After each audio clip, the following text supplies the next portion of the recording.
Hey folks, Adam here. This is going to be the first of two Flea Mart videos that I'm going to have kind of back to back. One of them's from a week ago this past Saturday, and I just never got the footage together for that during that last week because I was putting some different videos together. So apologies, but I'm going to be posting this one, and then I'm going to be posting another one from this past Saturday, and that'll be like the second Flea Mart video. So that'll explain why there's two back-to-back, and I'm talking about Saturday in both of them, but it's two different Saturdays. I went to Flea Mart, and they always have a collection of eclectic little things spread out here and there, and they didn't have any Nintendo games, really, per se, or anything like that, but I did find a few little bargains here and there, and one that I'm really glad I found, and especially for the price, but I'm going to get rolling here. The first thing I picked up was a copy of this VHS tape, and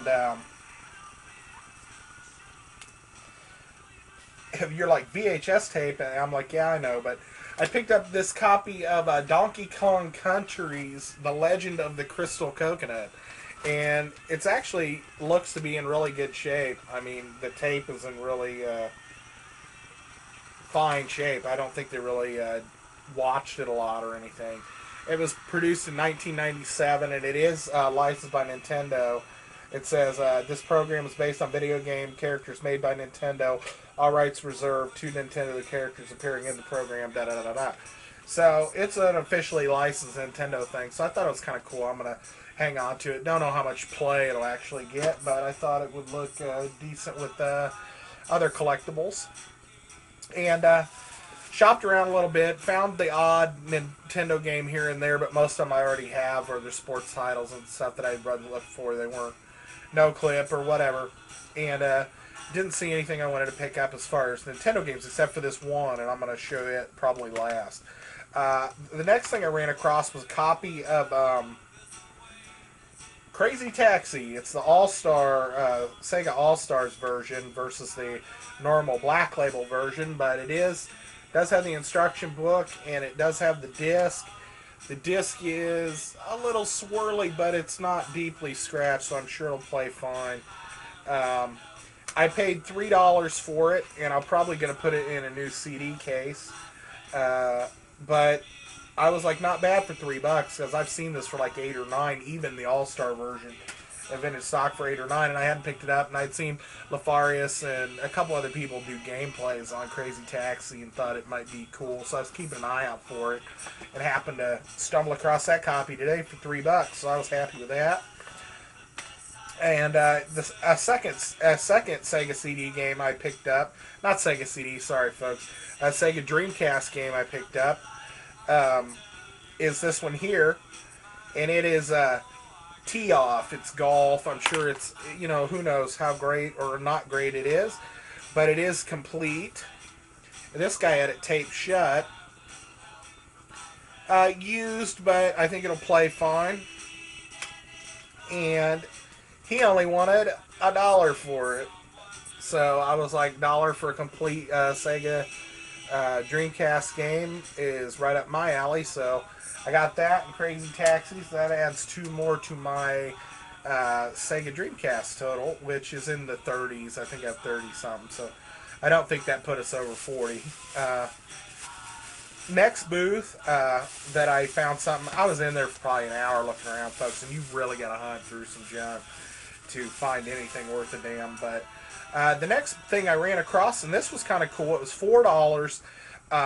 There's only one thing about it, and I'll go ahead and show it, but I found a Gameboy Color, and it's the teal color, and it does work. I put batteries in it and everything.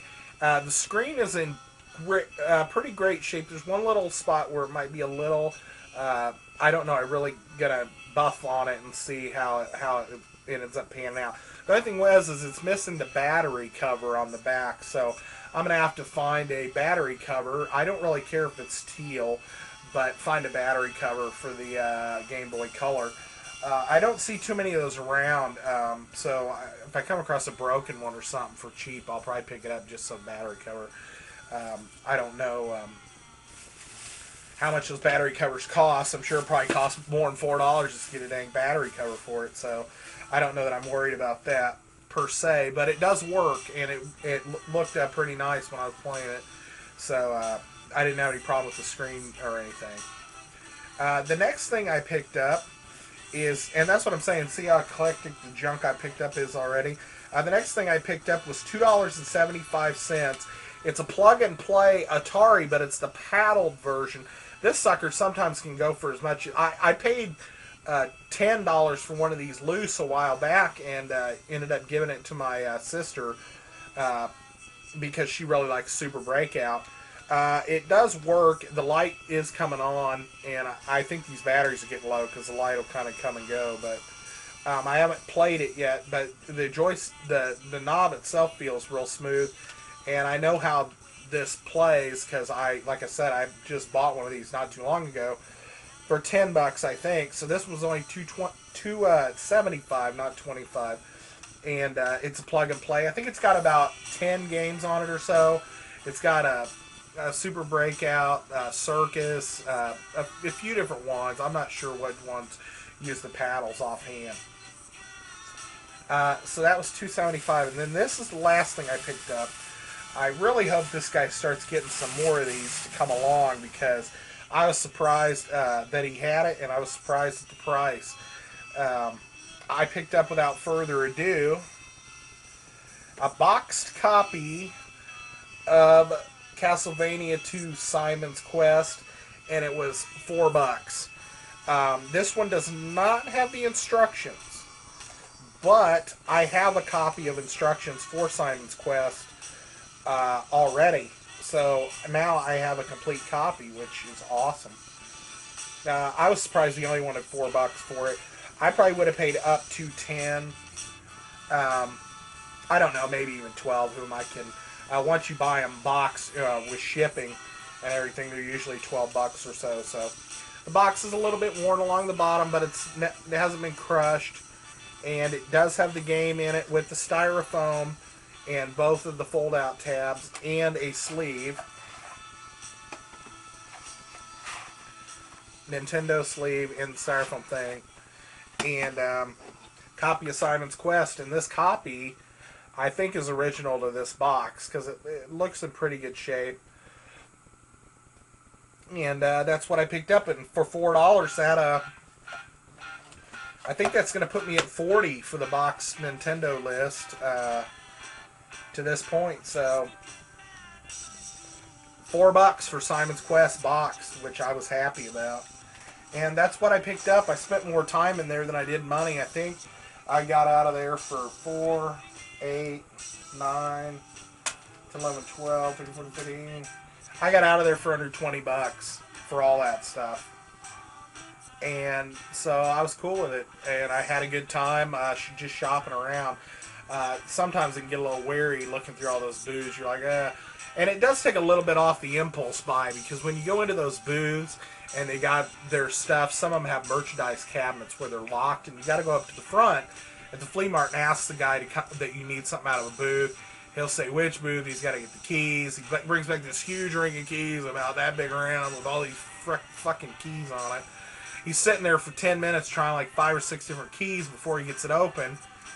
And then you're like, you know, just to even handle the game or look at them before you even decide if you want it or not. So I knew I wanted this Simon's Quest, so I went through that rigmarole to get that. But like I'm saying, for the impulse buy, it takes a little bit of that out of it, because you can't just pick it up, look at it, and go, $3, looks in good shape, I'm going to get it. You know, that's why I love being a collector. And I don't live in the now, so to speak. I live in the past. So I'm going to sign off. Thanks for watching, folks. Any and all new subscribers, thanks for watching. Hope you're digging the content. And to all my friends that have been here a while, hope you're happy as well and healthy and digging your worlds and your shopping experiences. And I'm going to get out of here. I'll talk to you next time. See ya. Adam out.